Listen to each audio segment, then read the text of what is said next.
Des milliers de personnes sortent des universités et n'ont pas de compétences techniques et puis sont livrés à eux-mêmes. Pas de suivi, rien. On parle de souveraineté, comment? La souveraineté doit venir d'où? Moi, je vais vous dire que l'Afrique est encore exclue, hein, dans les 100 prochaines années de l'économie mondiale. Pourquoi? Parce que sa compétence technique va permettre aux Africains, surtout à la jeunesse africaine, de pouvoir participer, à la prochaine économie, ce que moi j'appelle les New Economy en anglais, n'a pas les compétences. La jeunesse n'a pas les compétences. On ne nous forme pas dans ces compétences qui vont nous permettre de participer, hein, à l'économie du futur. Et l'économie du futur, c'est quoi? Ce sont les secteurs à fort potentiel qui tournent autour de la technologie. L'énergie renouvelable, l'énergie éolienne, et les véhicules électriques, l'intelligence artificielle, ainsi de suite. On est exclu. Moi, je suis à l'université de Parakou. Moi, je vous dis, je vous fais la visite directement de l'université de Parakou, Bénin. Nous avons des facultés d'anglais, espagnol, allemand, les lettres modèles, des trucs comme ça. Et c'est dedans la masse se trouve.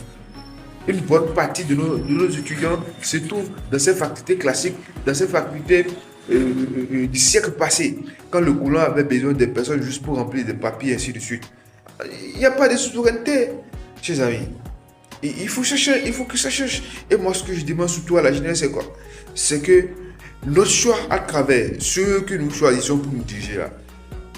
Dans nos pays, on ne continue pas à voir les gens venir voter et voter pour des t-shirts. C'est-à-dire, on demande des t-shirts, on nous distribue des 1000 francs, et c'est bon, on est content, on va voter pour le candidat. C'est une grosse erreur. Pour 5 ans de notre vie, de toute une nation, pour t-shirt et 1000 francs. Donc, la jeunesse africaine, les gens de mon âge, je pense que nous avons un rôle immense à jouer pour transformer nos États, surtout à travers le choix des candidats, le choix que nous portons. Il faut sortir du populisme et poser des questions aux candidats. Parce que celui qui veut être notre président va occuper un poste de responsabilité, c'est pour servir l'État, c'est pour nous servir. Et donc, on doit lui poser la question, monsieur, comment vous pensez régler tel problème?